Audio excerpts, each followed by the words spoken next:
Nous saluons tous les enfants de Dieu partout dans le monde et à tous nous disons que la grâce de notre Père et de notre Seigneur Jésus-Christ vous soit multipliée. Donc nous poursuivons notre enseignement que nous avions débuté qui s'appelle « Si Dieu est pour nous, qui sera contre nous ?» Donc nous avions essayé de voir quelques aspects qui nous montrent comment est-ce que Dieu est pour nous. Dieu est avec nous lorsque nous sommes premièrement avec lui. C'est ce qu'il a dit souvenez-vous, je ne sais pas si vous connaissez cette histoire, au roi Asa. On peut prendre cette écriture rapidement. Ça peut toujours nous fortifier et nous encourager dans cet enseignement. Je prends cette écriture, je crois que c'est dans le livre des rois. L'Éternel dit au roi Asa que je suis avec vous lorsque vous êtes avec moi. Ouais, et nous allons voir aussi comment est-ce que Dieu est avec nous. Comment est-ce que nous pouvons prétendre que Dieu est avec nous? C'est important. Okay, je prends cette écriture, que Dieu me fasse grâce, que je puisse la trouver. Que Dieu me fasse grâce. Je vais la trouver rapidement. Je vais la trouver. Si quelqu'un la trouve avant, vous pouvez toujours me la donner. C'est dans le livre des rois. Je crois que c'est 2 rois. Alors,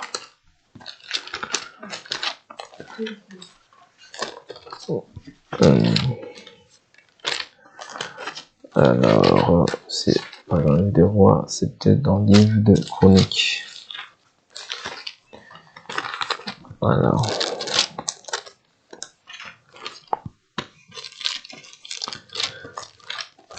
veuillez patienter un peu, soyez indulgents, que je cherche l'écriture, je la trouve. C'est 2 Chroniques alors. C'est 2 Chroniques. Merci Seigneur, je l'ai trouvé. Donc, 2 Chroniques chapitre 15, je prends à partir du verset 1. L'Esprit de Dieu fut sur Azariahu, fils d'Oded, qui sortit au devant d'Asa et lui dit, « Écoutez-moi, Asa, ainsi que tout Juda et Benjamin. L'Éternel est avec vous quand vous êtes avec lui. Si vous le recherchez, vous le trouverez. Mais si vous l'abandonnez, il vous abandonnera. Pendant de longs jours, il n'y a eu pour Israël ni vrai Dieu, ni sacrificateur qui enseigne, ni loi. Mais au sein de leur détresse, ils sont revenus à l'Éternel, le Dieu d'Israël. Ils l'ont cherché et il s'est laissé trouver par eux. Dans ce temps-là, point de paix pour ceux qui allaient et venaient, car il y avait de grands troubles parmi les habitants des pays. On se heurtait nation contre nation, ville contre ville, parce que Dieu les troublait par toutes sortes de détresse. Vous donc, soyez fermes et ne laissez pas vos mains s'affaiblir, car il y a un salaire pour vos actions. Vous voyez, donc ici, on nous relate comment Dieu est avec vous. C'est-à-dire, Dieu ne peut pas être avec toi si toi, au préalable, tu n'es pas avec lui. Et Jésus, lorsqu'il vient, parce que nous sommes sous la grâce, mais le Seigneur est le même hier, aujourd'hui et éternellement. Jésus, quand il vient, qu'est-ce qu'il dit? Il dit, vous êtes mes amis si vous faites ce que je vous commande. Autrement, Dieu dit, tu es l'ami de Dieu si tu fais ce qu'il te commande. Je prends cette écriture dans le livre de Jean. Jean, prenons. Il faut comprendre que c'est quand tu es l'ami de Dieu que Dieu combat pour toi. C'est quand tu es dans le camp de Dieu que Dieu combat pour toi. Quand tu n'es pas dans la volonté de Dieu, mais que tu prétends avoir Dieu de ta bouche, Dieu ne combat pas pour toi. Même s'il s'avère que tu as commis des actes de justice autrefois, mais du fait que tu as abandonné la loi de Dieu, du fait que tu as abandonné sa parole, Dieu t'abandonne. Est-ce que vous comprenez? C'est comme ça, le Seigneur. C'est-à-dire, dès lors où nous nous affectionnons à autre chose que ce que Dieu dit, le Seigneur n'est plus avec toi.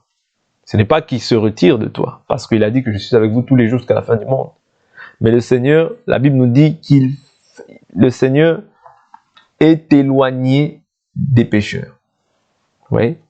Il ferme toute oreille, c'est-à-dire il ferme tout accès à votre prière. Parce qu'il a les regards sur les justes. Or, si toi, les voies que tu empruntes sont des voies injustes, Dieu ne sera plus avec toi. Vous voyez, dans ce que tu feras. Voilà pourquoi il faut que tu t'assures toujours que ce que tu fais, c'est la volonté de Dieu. Toujours. L'acte que je pose, c'est la volonté de Dieu ou pas? Parce que si Dieu est pour nous, qui sera contre nous? Oui. Mais assure-toi au préalable que tu restes dans la volonté de Dieu. Voilà pourquoi Jésus même dira que dans Matthieu 7, il dit, ce jour-là, plusieurs me diront, Seigneur, Seigneur. Ils diront, Seigneur, n'avons-nous pas fait? N'avons-nous pas fait? C'est-à-dire, ils mettent les œuvres. C'est bien, c'est une bonne chose. Parce que la foi que nous confessons doit aussi avoir des œuvres. Mais si les œuvres qu'on fait, on se précipite sur les œuvres sans pour autant observer le modèle, je vous assure qu'on s'éloigne de la voie du Seigneur. Voilà pourquoi, à chaque pas que nous effectuons, il faut nous assurer que ce que je le fais dans la volonté de Dieu, pour que Dieu soit toujours avec moi. Pour que Dieu soit toujours, c'est-à-dire qu'il soit toujours prompt à combattre pour moi. C'est pourquoi nous efforçons à demeurer justes. Parce que la justice, c'est Dieu lui-même. C'est pour ça que quand toi tu demeures dans cette parole, ouais, la Bible dit, si vous demeurez en moi, mes paroles demeurent en vous, vous êtes mes disciples. Et au préalable, qu'est-ce qui s'en suivra? Vous connaîtrez la vérité, et la vérité vous rendra libre. C'est-à-dire, le but de la vérité, c'est de te rendre libre. Ok? Maintenant, Jésus dit dans Jean chapitre 15, je prends à partir du verset 12. Voici mon commandement, aimez-vous les uns les autres comme je vous ai aimé. Il n'y a pour personne de plus grand amour que de donner sa vie pour ses amis. Vous êtes mes amis si vous faites ce que je vous commande. Je ne vous appelle plus serviteur, parce que le serviteur ne sait pas ce que fait son maître. Je vous ai appelé ami, parce que tout ce que j'ai appris de mon Père, je vous l'ai fait connaître. C'est quand Dieu te révèle les choses, tu as part à la bénédiction. Ouais, tu as part à la bénédiction parce que, c'est-à-dire quand Dieu te révèle les choses, c'est que tu es ami de Dieu. Quand Dieu te fait connaître les choses, c'est que tu es ami de Dieu. C'est que tu gardes ses commandements préalables. Dieu ne peut pas te faire connaître ces choses si tu ne gardes pas ses préceptes et ses commandements. Souvenez-vous, lorsque Samson, Dalila vient, elle lui dit, tu n'as pour moi aucun amour. Tu m'as caché ces choses. Ouais, tu ne m'aimes pas. Tu vois. Et lorsqu'il lui a révélé maintenant quel était son secret, le secret de sa force, elle a dit, venez, il m'a ouvert son cœur. Vous comprenez? C'est-à-dire, quand Dieu te révèle les choses, c'est ça ce qui prouve à suffisance qu'il t'aime. C'est-à-dire qu'il te fait connaître les choses cachées. Oui. C'est ce qu'il dit Jésus d'une autre manière. Il dit quoi? Je ne vous appelle plus serviteur. Parce que, il dit quoi? Parce que le serviteur ne sait pas ce que fait son maître. Je vous ai appelé ami. Parce que tout ce que j'ai appris de mon Père, je vous l'ai fait connaître. Autrement dit, te faire connaître ce qu'est la volonté de Dieu. Cela prouve à suffisance que Dieu t'aime. Oui. Donc, vous êtes mes amis si vous faites ce que je vous commande. N'oubliez pas, si Dieu est pour nous, qui sera contre nous? Mais comment est-ce que Dieu est pour nous? C'est quand nous sommes au préalable avec lui. Oui. Tu ne peux pas dire Dieu est pour nous comme un slogan. Non. Dieu est pour nous quand nous sommes au préalable avec lui et quand nous nous efforçons à faire ce qui lui est agréable. Oui. C'est là que Dieu sera pour toi. C'est ce que la Bible nous dit dans le livre de Pierre. La Bible nous parle de ça. Dans le livre de Pierre. Si nous combattons, si nous luttons, il faut savoir que c'est que pour une seule chose, pour le royaume. Pour qu'un jour nous soyons auprès du Seigneur.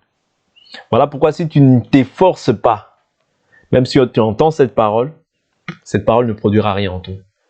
Voilà pourquoi Jésus dit, qui est ma mère? Qui est mon frère? Ma mère, mon frère, ma sœur, c'est celui qui écoute la parole de Dieu, mais qui la met aussi en pratique. Deux choses. Écouter, c'est une chose. Pratiquer et écouter, c'est ça qui te rend juste devant Dieu. Ouais, c'est ce que Dieu attend de chacun d'entre nous. Pour accéder au royaume, ce n'est pas seulement l'écoute, mais c'est la pratique. Je prends l'écriture de Pierre.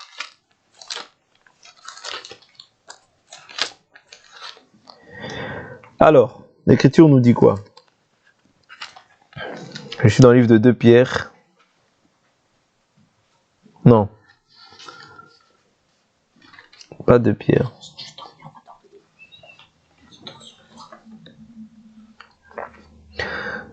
1 Pierre chapitre 3, verset 9. Ne rendez pas mal pour mal, ni insulte pour insulte. Au contraire, bénissez, car c'est à cela que vous avez été appelés, afin d'hériter la bénédiction. Si en effet quelqu'un veut aimer la vie et voir des jours heureux, qu'il préserve sa langue du mal et ses lèvres des paroles trompeuses, qu'il s'éloigne du mal et fasse le bien, qu'il recherche la paix et la poursuive, car le Seigneur a les yeux sur les justes. Vous voyez, le Seigneur a les yeux sur qui? Sur les justes. C'est-à-dire le bien, je dois le rechercher. Mais au-delà de rechercher, je dois le poursuivre. Souvent, on recherche le bien, mais on ne poursuit pas le bien. On doit poursuivre le bien. Ouais. Même si on me fait le mal, je fais le bien. On me fait le mal, je fais le bien. N'oubliez pas ça. Ouais. Tu es appelé à être une lumière. Et il faut que ta lumière ne soit pas ténèbres. Si ta lumière est ténèbres, c'est un faux évangile. L'évangile doit être lumière. Parce que la Bible nous dit, il n'y a pas de ténèbres, il n'y a pas de mensonge dans la vérité. Tout ce que nous ajoutons, ça vient du diable. Ouais. Tout ce que Dieu a dit, c'est oui et amen. C'est comme ça que Dieu est pour nous. Ouais. Quand nous observons ses paroles, nous prouvons à suffisance, c'est là que nous serons agréables au Seigneur. C'est comme ça qu'Abraham a été appelé ami de Dieu. Pourquoi? Parce qu'il faisait la volonté du Seigneur. Être ami de Dieu, c'est ça. Donc il dit, car le Seigneur a les yeux sur les justes et les oreilles ouvertes à leur prière.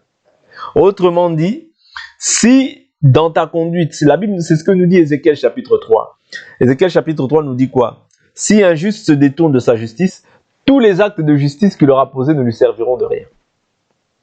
Mais si l'injuste se détourne de son injustice, il sera sauvé.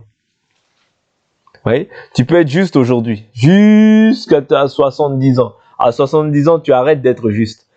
Tu meurs à 72 ans, tu ne seras pas sauvé. Vous comprenez? Pourquoi? Parce que tu as abandonné le chemin du salut. C'est pour ça que la Bible nous dit, celui qui met la main à la charrue, qui regarde derrière, n'est pas digne de moi. Quand tu as mis la main à la charrue, il faut savoir que maintenant, c'est jusqu'à la fin. Si tu veux voir le royaume. Si tu t'arrêtes en chemin, eh bien Dieu s'arrête aussi.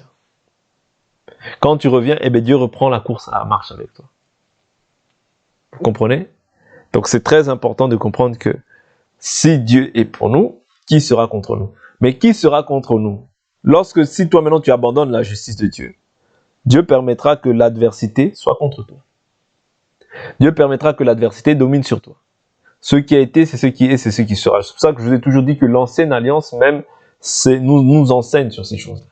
Dès lors où Israël abandonnait la loi du Seigneur, l'adversité avait la domination sur eux. Pourquoi? Parce qu'ils avaient abandonné la loi du Seigneur.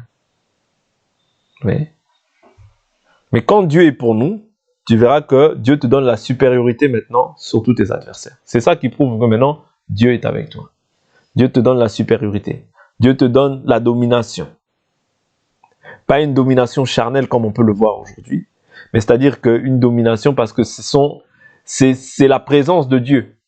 Ouais, c'est la présence de Dieu qui fait en sorte que le respect puisse être sur ta face. Parce que Dieu fait rayonner sa gloire sur ta face. Parce que son nom maintenant est invoqué sur nos vies. Ouais. C'est-à-dire Dieu maintenant fait répandre la crainte tout autour de lui. La crainte de son nom, parce que son nom est invoqué sur ta vie. C'est-à-dire que maintenant, ce nom-là fait répandre la crainte tout autour de lui. Tout autour de nous plutôt. Ouais. C'est Dieu qui fait son œuvre. Voilà pourquoi nous devons nous attacher au Seigneur d'un cœur sincère.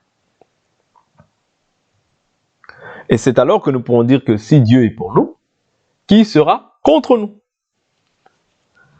Comment? C'est ça que Paul a dit dans le livre de Romains chapitre 8, au verset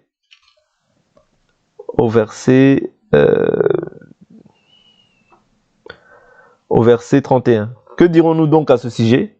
Si Dieu est pour nous, qui sera contre nous? Lui qui n'a pas épargné son propre fils, mais qui l'a livré pour nous tous. Comment ne nous donnera-t-il pas aussi tout avec lui par grâce? C'est-à-dire Dieu nous donne aussi tout avec lui par grâce. Pas par l'effort humain. La grâce, c'est quelque chose d'immérité. Quelque chose que tu ne mérites pas. Mais tu l'as obtenu par la grâce qui nous a été accordée par le Fils, qui n'est autre que Jésus-Christ. Sa grâce a fait que toi, aujourd'hui, tu sois héritier de Dieu. Sa grâce a fait que toi aujourd'hui tu sois enfant de Dieu. Tu es déclaré enfant de Dieu à cause du Saint-Esprit qui est en toi. Oui. Selon Romains chapitre 1. Tu es déclaré enfant de Dieu à cause du Saint-Esprit. La Bible dit, si quelqu'un n'a pas l'Esprit de Christ, il ne lui appartient pas. C'est-à-dire que quand tu reçois maintenant l'Esprit de Christ, tu es déclaré enfant de Dieu. Là, tu as trouvé grâce auprès du Seigneur. Et c'est un sceau, le Saint-Esprit. C'est-à-dire Dieu ne se repent pas de cet acte-là. Dieu ne s'en repent pas. C'est-à-dire que tu dois être sauvé. Tu dois avoir part à l'héritage des saints. C'est ton héritage. Tu es héritier avec Dieu, co-héritier avec le Christ. C'est ton héritage. C'est une grâce que tu as trouvée. Tu es héritier de toutes les promesses qui ont été faites à Abraham. Tu les obtiens par la foi. Parce que Dieu est pour toi. C'est-à-dire que même tes adversaires, tous ceux qui te haïssaient, qui te maudissaient, ils ne peuvent rien contre toi. Pas par rapport à toi, mais par rapport à l'Esprit de Dieu qui est en toi.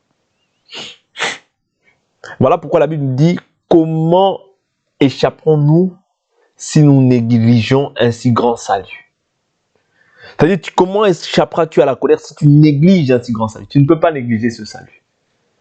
Ce salut-là, qui a été annoncé depuis près de 2000 ans.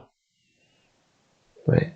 Ça n'a pas été, c'est-à-dire, Dieu ne fait pas quelque chose en vain. S'il l'a fait pour toi, c'est pour que toi, tu sois une lumière. Si tu ne l'es pas, si tu ne l'es pas, Dieu te corrige. Parce que Dieu doit corriger tout fils qu'il agrée. Quand Dieu t'agrée, la chose qui prouve que Dieu t'agrée, lorsque tu t'éloignes, Dieu te corrige. Dieu te corrige pour que tu sois parfait dans tes voies. Nous sommes appelés à être parfaits. Nous sommes les parfaits, nous, à la face de la terre. Voilà pourquoi ce que nous avons reçu doit être manifeste. La Bible dit, on ne met pas la lumière sur le boisseau, mais on la met sur le chandelier afin qu'elle puisse éclairer. Que votre lumière paraisse ainsi devant les hommes. Dieu est pour nous. Quand on dit Dieu est pour nous, c'est-à-dire ça implique beaucoup de choses. Ça implique pas simplement le fait qu'on récite cela comme étant un slogan. Non. Ça implique une discipline, un style de vie qui est différent des gens de ce monde. Parce que Dieu veut distinguer le païen et le chrétien. C'est pourquoi toi et moi, nous ne pouvons pas agir comme tout le monde. Parce que Dieu est pour toi. Si Dieu est pour toi, toi tu ne peux pas regarder la mode. Quand je dis tu ne peux pas regarder, comprenez mon langage. C'est-à-dire que tu ne peux pas suivre en fait les tendances du monde. Non. Toi tu dois suivre la tendance de Dieu. Tu dois suivre la volonté de Dieu. Vous comprenez? Parce que souvent Dieu est pour nous, Dieu est pour nous, Dieu est pour nous, Dieu est pour nous. Je suis chrétien. On aime Dieu quand il y a les problèmes. On aime Dieu quand il y a ceci, cela. Oui, mais Dieu est pour toi, ça implique de le servir du 1er janvier au 1er janvier 2025 au 1er janvier 2026. Vous comprenez? C'est-à-dire tous les jours de ta vie. Et c'est là que tu pourras dire, si Dieu est pour nous, qui sera contre nous? Oui. Ok? Donc, oui, Dieu est pour nous, à condition que tu vives la parole. À condition que tu te sanctifies. À condition que tu t'éloignes du mal. À condition que tu demeures dans la justice. À condition que tu aies à condition que tu aies la haine du péché. L'Écriture nous dit, Jacques 4,4, adultère que vous êtes, ne savez-vous pas que l'amour du monde est inimitié envers Dieu? Ceux qui veulent se rendre amis du monde se rendent ennemis de Dieu. Il faut choisir. Dans les choses de Dieu, il faut choisir. Ce n'est plus, oh non, peut-être que non. Dieu a tout mis par écrit. Dieu a tout mis par écrit. Tu veux que Dieu soit avec toi? Oui, il n'y a pas de souci. Mais maintenant, observe ses commandements. Ouais, observe. Ok, il n'y a pas de... C'est-à-dire, Dieu ne va pas faire de favoritisme. Parce que l'Écriture nous dit qu'il ne fait exception de personne. Dieu n'est pas un homme. Toi, tu peux percevoir les choses à la manière des hommes. Oh non, comme j'écoute la parole, Dieu va peut-être me faire une faveur. Non. Non, Dieu ne va pas te faire de faveur. Il juge tout le monde au même diapason. Il juge tout le monde à la même... c'est-à-dire, il n'y a pas quelqu'un qui soit extra devant Dieu.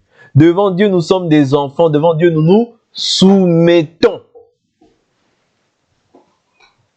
Ouais. Devant Dieu, nous nous soumettons. C'est là que je peux dire si Dieu est pour nous. Dieu est avec moi quand je suis avec lui. Comment je suis avec lui? Cela revient à dire que je garde ses commandements. Parce que souvent les gens pensent que comme on est sous la grâce, tout est permis. Oui, mais tout n'est pas utile. Tout est permis, mais oui, mais tout n'édifie pas. Un enfant de Dieu doit rechercher ce qui édifie. Ok? Il y a des règles, ne vous détrompez-vous, il y a des règles en Jésus. Il y a des règles sous la grâce. Ouais, il y a des règles sous la grâce. Proverbe nous dit que la grâce est trompeuse. La femme qui craint Dieu, c'est celle qui sera louée. Ok? Prenons ici la femme comme étant l'Église. L'Église qui craint Dieu, c'est celle qui sera louée. Souvenez-vous dans le livre d'Apocalypse que nous avons partagé dernièrement. Le Seigneur louait certaines églises, mais il condamnait, il disait ceux que j'ai contre toi, ceux que j'ai contre toi, ceux que j'ai contre toi. Oui? Il dit, répare ça, repens-toi, de peur que je vienne et que j'ôte le chandelier. Il y en a beaucoup qui peuvent marcher pensant qu'ils ont Dieu, mais ils n'ont plus Dieu. Pourquoi? Parce qu'ils ne veillent pas sur l'enseignement. Ce qui prouve à suffisance que tu as Dieu, c'est comment est-ce que tu mets la parole de Dieu en pratique. Ouais. Comment est-ce que tu mets la parole de Dieu en pratique? Si tu ne mets plus, si tu négliges cette parole, si tu négliges cette parole et que tu commences à faire ta volonté, tu n'es plus dans la volonté de Dieu. Ouais. Et souvent on pense qu'on va épater Dieu. Souvent on pense que parce que j'ai prié, parce que j'ai senti quelque chose. Non, c'est pas ça. Ça c'est simplement des émotions. C'est simplement ta pensée, ta philosophie qui est en train de observer les commandements. Et là, tu peux être sûr que même si tu ne vois rien physiquement, mais comme tu observes la parole de Dieu, Dieu est avec toi. Dieu est avec toi, obligatoirement. C'est-à-dire, Dieu ne peut pas, c'est-à-dire toi, tu te donnes du mal à pouvoir mettre cette parole en pratique, parce que c'est une souffrance pour la chair. Ah oui, c'est une souffrance pour la chair. Quand Dieu te dit, sanctifie-toi, que tout ton être soit conservé pur et irréprochable jusqu'à l'avènement du Seigneur, esprit, âme et corps. C'est une souffrance. Et même la Bible n'en parle. Vous voyez? Vous aurez souffert un peu de temps. C'est-à-dire qu'on souffre quant à la chair. Mais cette souffrance-là n'est pas vaine. Toutes les difficultés que tu traverses pour le Seigneur, ce n'est pas en vain. Mais toutes les difficultés que tu traverses selon la chair, tu ne seras pas rémunéré pour ça.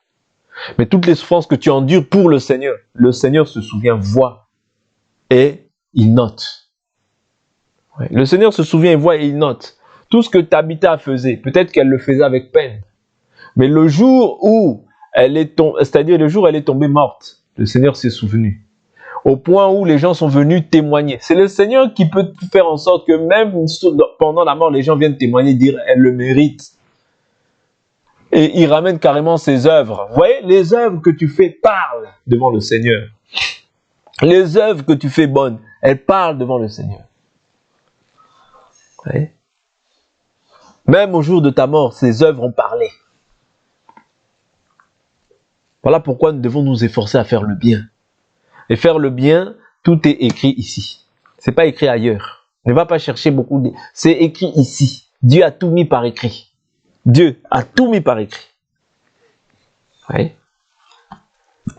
Souvent, on aime dire que Dieu est avec nous. Moi j'ai Dieu, oui.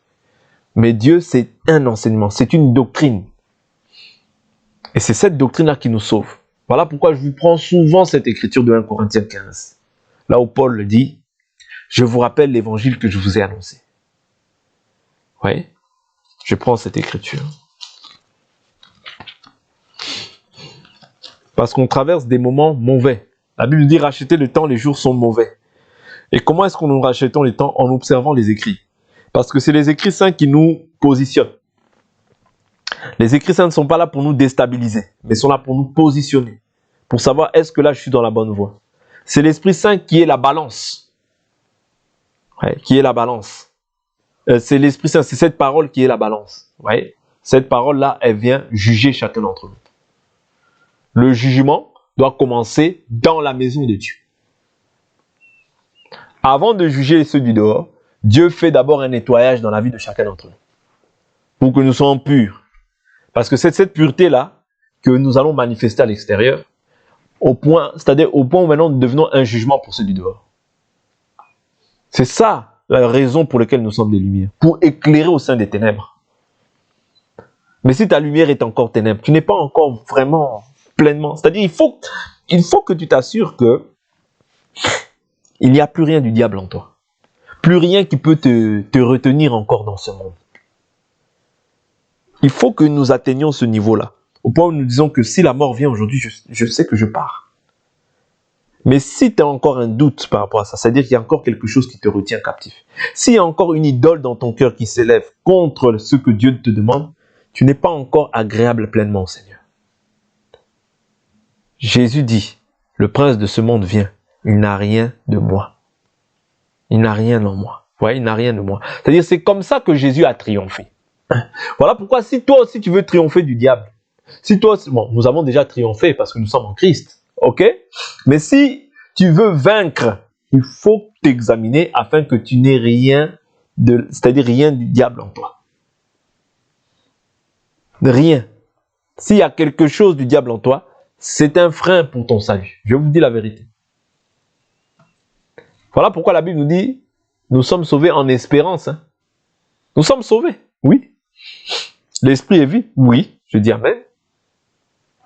Mais l'espérance, c'est quoi? C'est-à-dire quand nous disons en espérance, il dit l'espérance que nous voyons, peut-on encore l'espérer? Si nous ne la voyons pas, nous l'attendons avec persévérance. Nous ne prêchons pas un salut par les œuvres, c'est-à-dire qu'il faut faire beaucoup d'œuvres. Non, mais il y a une doctrine qui est déjà posée. Voilà pourquoi le Seigneur dit celui qui persévérera jusqu'à la fin, c'est celui-là qui sera sauvé. Quand je dis le salut par les œuvres, la foi sans les œuvres est une foi morte. Mais le Seigneur nous dit aussi, celui qui est saint se sanctifie davantage. Celui qui est juste, qu'il soit encore juste. Mais celui qui se souille, qu'il se souille davantage. C'est-à-dire, quand je suis saint, c'est un point. Mais je dois me sanctifier davantage. C'est un pas. Oui, le Seigneur m'a donné son Saint-Esprit. Je suis saint. Mais maintenant, l'enseignement, il vient pour quoi? L'enseignement vient aussi pour te sanctifier. Pour que tu comprennes comment maintenant le Seigneur veut que tu sois. Vous voyez? C'est seulement comme ça que Dieu est avec nous. Pas autrement. Ouais. Voilà pourquoi le Seigneur dit, enseignez-leur à garder mes commandements. Voici, je suis avec vous tous les jours jusqu'à la fin du monde. L'évangile que je vous ai annoncé, que vous avez reçu. Vous voyez? 1 Corinthiens 15, verset 1. Je vous rappelle, frères, l'évangile que je vous ai annoncé, que vous avez reçu, dans lequel vous demeurez ferme. Je répète, je vous rappelle, frères, l'évangile que je vous ai annoncé, que vous avez reçu, dans lequel vous demeurez ferme, et par lequel aussi vous êtes sauvés, si vous le retenez dans les termes où je vous l'ai annoncé, autrement vous auriez cru en vain. Vous comprenez? Je parle de ces choses, vous allez vous dire que peut-être ça n'a rien à voir avec le thème que nous avons que nous avons utilisé, mais ça a à voir parce que si Dieu est pour nous, qui sera contre nous? Et je vous dis que Dieu est pour nous au préalable lorsque nous sommes avec lui. Et pour être avec lui, il y a un modèle qui nous a été déjà donné. Voilà pourquoi, souvenez-vous, je fais rappel à vos souvenirs, lorsque Moïse, dans Exode chapitre 25, verset 40, le Seigneur lui montre, il lui dit, Moïse, fais selon le modèle qui t'a été montré sur la montagne. C'est-à-dire qu'il y a un modèle à respecter pour chacun des enfants de Dieu. C'est pour ça que Paul rappelle ces choses-là, mais d'une autre manière. Oui. L'évangile que vous a annoncé, que vous avez reçu, dans lequel vous demeurez ferme, par lequel vous êtes sauvés, si vous le retenez dans les termes auxquels je vous ai enseigné. Autrement, vous aurez cru en vain. C'est-à-dire qu'il est possible de croire, mais de croire en vain. C'est pas pour rien que le Seigneur dit large est le chemin qui mène à la perdition. Il y en a beaucoup qui entrent par là. Oui. Mais resserré et étroit, le chemin qui mène à la vie, et il y en a peu qui le trouvent. C'est-à-dire qu'il y a des chemins, il y a des personnes qui suivent certaines personnes. C'est un chemin, c'est une voie aussi. C'est une voie, c'est un chemin. Ouais. Voilà pourquoi l'Écriture nous dit dans Proverbe 14, verset 12, telle voie paraît droite à un homme, mais son issue, c'est la voie de la mort. C'est-à-dire, il y a des voies qui paraissent être comme les voies de la vie, mais en réalité, c'est la mort. Voilà pourquoi l'évangile n'est pas venu pour tout le monde en soi. Le monde, généralement, aime ceux qui frappent. Le monde, généralement, aime ceux qui frappent. Souvent même, ceux qui ont vu les miracles au temps de Jésus, ils ont vu le pain, ils ont mangé le pain et le poisson, ils suivaient Jésus. Mais Jésus, ayant le discernement des esprits, il se dit non, ces gens-là ne me suivent pas pour la vie éternelle. Voilà pourquoi Jésus leur dit quoi par la suite? Il a dit, travaillez pour la nourriture qui subsiste et non pas pour la nourriture qui périt. Ça veut dire qu'il y a une nourriture qui périt, mais il y a une nourriture qui subsiste. Quelle est la nourriture qui subsiste? C'est le fait de croire au Fils de Dieu et de mettre sa parole en pratique. C'est ça la nourriture qui subsiste. Mais la nourriture qui périt, c'est ce qu'on mange et qui est évacué aux toilettes. C'est cette nourriture-là qui périt. Mais la nourriture qui subsiste, elle subsiste pourquoi? Jusque dans la vie éternelle pour toi. Ouais. La nourriture qui subsiste, c'est ça. Voilà pourquoi chacun d'entre nous devons nous efforcer, ouais, à demeurer dans la nourriture qui subsiste. Pourquoi? Parce que Jésus dit, si vous demeurez en moi et ma parole demeure en vous, vous êtes réellement mes disciples. C'est-à-dire, il y a des gens qui peuvent prétendre être des disciples, mais en réalité, qui ne le sont pas réellement. C'est pas le fait de dire qui te qualifie. C'est pourquoi Jésus dit, ne vous réjouissez pas de ce que les démons vous soient soumis en mon nom. Mais réjouissez-vous de quoi? De ce que votre nom est inscrit dans les cieux. De ce que Dieu te connaisse personnellement. Pas de ce que tu pries, pas parce que tu as chassé un démon, pas parce que tu as vu un miracle.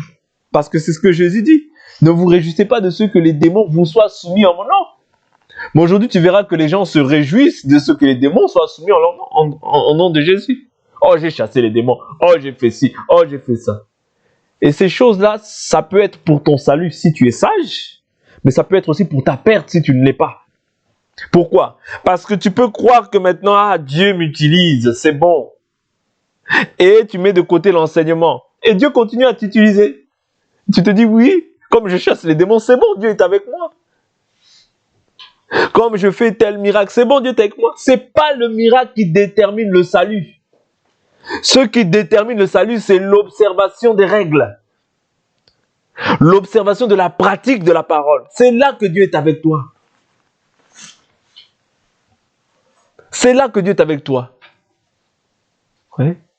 C'est pas pour rien il dit simplement, souvent il dit, quand les gens revenaient à Dieu, ouais, on envoyait généralement les sacrificateurs, notamment au temps d'Ézéchias, pour qu'ils puissent leur enseigner la loi. Pour que les gens connaissent la loi. Parce que c'est la parole de Dieu qui va mettre en toi la crainte de Dieu. Ouais, c'est la parole de Dieu. Au temps de la reine Hulda, lorsque ils ont trouvé le livre, c'est le fait qu'ils aient lu la parole qui a mis la crainte et il y a eu une grande repentance. Il y a eu une grande repentance qui a été manifestée. Pourquoi? Parce qu'il y avait la loi. Mais aujourd'hui, les gens veulent avancer sans observer ce qui est écrit. Et on pense qu'on avance. Non, tu avances, mais tu avances vers la voie de la mort. Et quand tu avances comme ça, crois-moi, Dieu n'est pas avec toi. Dieu n'est pas avec toi. L'Éternel, notre Dieu, est derrière sa parole pour l'accomplir. Tu veux que personne soit contre toi. Prends pour habitude d'examiner ce qui est écrit. Prends pour habitude de regarder d'abord, est-ce que Dieu approuve ça, là je le fais. Mais est-ce que Dieu approuve? Si tu sais que Dieu ne l'approuve pas, Dieu va t'en... Vous savez, Dieu peut te parler par n'importe quel moyen. S'il ne te parle pas par l'enseignement, il va te parler dans ta conscience. S'il ne te parle pas dans ta conscience, il va mettre quelque chose pour que tu comprennes que ce que je fais là, ce n'est pas la volonté de Dieu. Mais si tu t'efforces, on comprend que tu n'aimes pas Dieu. Dieu va toujours te parler. Toujours. Toujours. Pourquoi? Pour que si même il arrive que tu meurs aujourd'hui,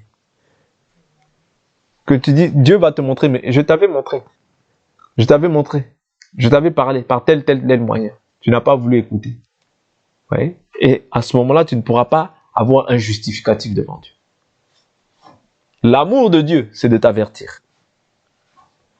Et quand tu n'en fais qu'à ta tête, tu t'endurcis à ce commandement, tu recevras, parce que ce qu'un homme aura semé, il le moissonnera. Que l'Éternel Dieu nous bénisse pour aujourd'hui, on s'arrête là et on va prier.